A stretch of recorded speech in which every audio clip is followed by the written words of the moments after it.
भले ही संभल छोटा सा शहर हो, लेकिन कहा जाता है इस शहर के कदम कदम में इतिहास बसता है।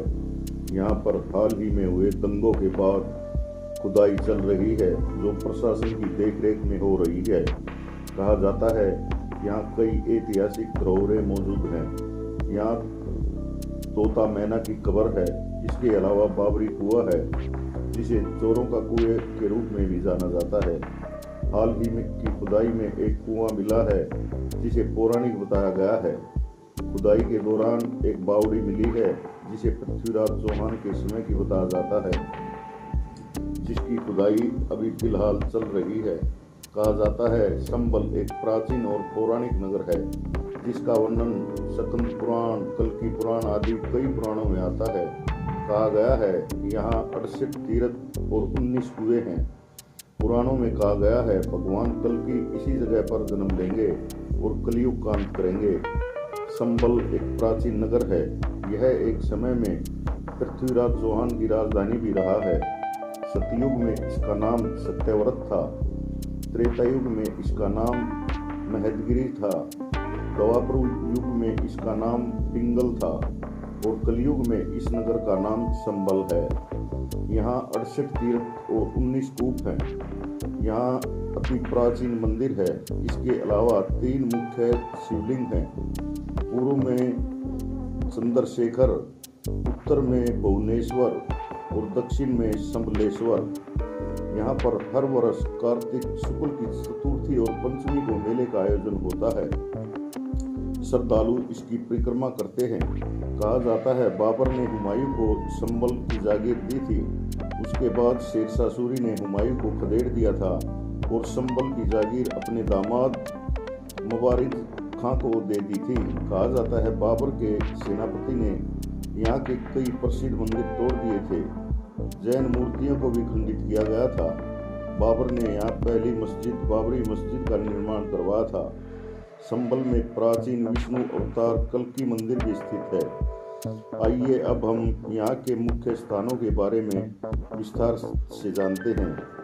तो दोस्तों, आज हम भारत के उत्तर प्रदेश के संभल नगर के बारे में बातें करेंगे।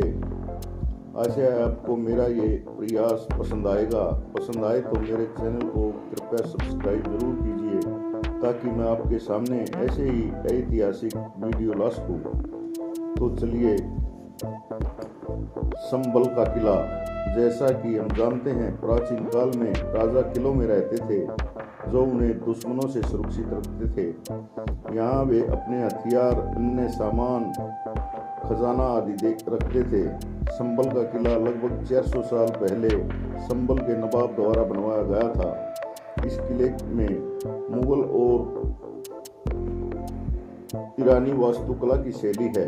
सैकड़ों वर्षों बाद भी यहाँ के लोगों ने इस किले को बहुत ही संभाल के रखा है। इस किले का ढांचा अब भी मजबूत है।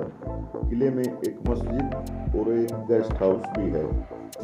मुख्य रेलवे स्टेशन से पहले लंबे किले के प्रवेश द्वार जैसी संरचनाएं हैं, जो रीगल और कमांड पर तत्काल ध्यान देती हैं।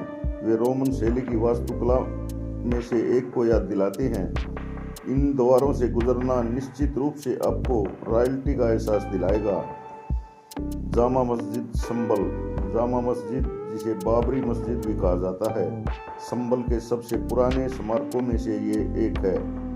यह संभल का एक विरासत स्थल है। यह मस्जिद 1528 में सम्राट बाबर के आदेश के तहत मीर बेग द्वारा बनवाई गई थी। जो बात इसे और भी ऐतिहासिक बनाती है वह यह है कि बाबर ने स्वयं इस मस्जिद का पहला पत्थर बनवाया था। इस प्रकार यह एक ऐसा स्थान है जो इतिहास में समा गया है। यह मस्जिद शांति की भावना का अनुभव कराती है और वास्तुकला की विशिष्ट मुगल शैली की याद दिलाती है। मस्जिद अच्छी तरह से बनाए रखी गई है और संभल में पर्यटकों का ये आकर्षण का केंद्र है। मनोकामना मंदिर संभल। संभल में यह बहुत ही लोकप्रिय मंदिर है। मनोकामना मंदिर में बाबा राममणि की समाधि स्थान है। बाबा राममणि को स्थानीय लोगों द्वारा एक महान संत माना जाता है और कहा जाता है कि उन्होंने कई बीमारियों से लोगों को ठीक किया था और एक निस्वार्थ और अत्यंत दयालु जीवन जिया था। बाबा मणि के साथ कई कहानियां जुड़ी हुई हैं, जैसे कि वह एक ही समय में 2 स्थानों पर रहते थे, यह कैसे सक्षम था, और कई लोगों द्वारा इसे ईश्वर का दूत भी माना जाता है। ऐसा कहा जाता है कि जब भी उनके किसी भक्त को मदद की जरूरत होती थी तब उनकी पूजा की जाती थी और एक सद्गुरु के रूप में उनकी पूजा की जाती है। उनकी समाधि अब दैनिक आधार पर दूर दूर से सैकड़ों लोग पूजा करने के लिए आते हैं और वरदान की कामना की जाती है। मंदिर परिसर में एक तालाब भी शामिल है जो कई अन्य छोटे छोटे मंदिरों से घिरा हुआ है, जैसे कि हनुमान मंदिर, राम सीता मंदिर, देवी जी मंदिर। इसलिए एक बार में इन सभी मंदिरों की यात्रा हम कर सकते हैं। हर साल बाबा राममणि के जीवन और समय का सम्मान करने के लिए मंदिर में एक बड़ा भंडारा होता है। यहाँ लोग इसमें भाग लेते हैं। यह हर साल 8 जनवरी को आयोजित किया जाता है और कोई भी इस आयोजन के साथ संबल के अनुसार अपनी यात्रा की योजना बना सकता है और भंडारे में भाग ले सकता है। श्री कल्की विष्णु मंदिर। हिंदू धर्म में कोई संदेह नहीं है कि कई देवता हैं, लेकिन उनमें से 3 मुख्य माने गए हैं। वे हैं भगवान शिव, भगवान विष्णु और भगवान ब्रह्मा। इनमें से भगवान विष्णु को दुनिया के रचनाकारों में एक माना जाता है, जो इसे संरक्षित करते हैं। विभिन्न रूपों या अवतारों में उनकी पूजा की जाती है। पूरे इतिहास में भगवान विष्णु ने कई अवतार और पुनः अवतार लिए हैं, जो विष्णु के दशावतारम के सिद्धांत से संबंधित हैं। ठीक उसके पहले अवतार से वामन अवतार और उसके अंतिम अवतार तक अग्रणी कहा जाता है कि उन्होंने एक युग या एक दूसरे के दौरान पृथ्वी पर चला गया और दूसरे में सभी योग्य लोगों के लिए उद्धार में लाया। यह थोड़ा पौराणिक लग सकता है, लेकिन विश्वास अभी भी बहुत व्याप्त है और भगवान विष्णु को अभी भी पूरी दुनिया में समर्पित रूप से पूजा जाता है। जैसा कि कहा जाता है कि अपने 10वें अवतार में श्री कल्की अवतार कहा गया है। वह स्पष्ट रूप से संबल शहर में जन्म लेकर इस अवतार को धारण करेंगे और कलयुग की सभी बुराइयों को दूर करेंगे। इस घटना के बारे में कहा जाता है कि यह ऐतिहासिक कालिकों द्वारा बहुत पहले ही भविष्यवाणी की गई और हिंदू महाकाव्य महाभारत में भी शामिल है। इस अवतार में विष्णु को एक सफेद घोड़े की सवारी करते हुए दिखाया गया है और इस दुनिया से सभी बुराइयों को प्रभावी ढंग से मिटाने के लिए हवा में तलवार लहराते हुए दिखाया गया है। यह कल्की विष्णु मंदिर भारत में निर्मित एक ऐसा स्थान है जहाँ पवित्रता और महान धार्मिक महत्व है। तुर्कों वाली मस्जिद। जैसा कि पहले कहा गया है कि तुर्की और मुस्लिम शासकों द्वारा कब्जे में होने के कारण संबल शहर में 70% मुस्लिम आबादी है और इसलिए इस्लाम यहाँ व्याप्त धर्म है। इस शहर में कई मस्जिदें हैं और तुर्कों वाली मस्जिद संबल में सबसे लोकप्रिय मस्जिदों में एक है। इसमें अद्भुत वास्तुकला है जो लोधी और मुगल साम्राज्य की याद दिलाती है। घंटाघर। बिग बेन से लेकर मक्का क्लॉक टावर तक विजेता और एलिजाबेथन शैली के प्रदर्शन का समय हमेशा एक बहुत लोकप्रिय अवधारणा रही है। ऐसा ही एक क्लॉक टावर संबल में मौजूद है, जिसके बारे में कहा जाता है कि यह बहुत लंबे समय से मौजूद है। यह एक लाल और सफेद पत्थर की इमारत है जिसमें इमारत के सभी 4 मुखों पर घड़ी की मेजबानी की जाती है। टावर अभी भी एक महान वास्तुशिल्प टुकड़ा है जो इस छोटे से शहर में काफी प्रसिद्ध है। केला देवी मंदिर। केला देवी मंदिर का लंबा इतिहास रहा है। देश में मां केला देवी के 2 मंदिर हैं, पहला राजस्थान में और दूसरा संबल के बांगा इलाके में। नवरात्रि में यहाँ कहा जाता है कि सिंह के देव दर्शन हो रहे हैं। मंदिर परिसर में स्थित बरगद के पेड़ का बहुत महत्व है। कहा जाता है यह बरगद का पेड़ 700 साल पुराना है।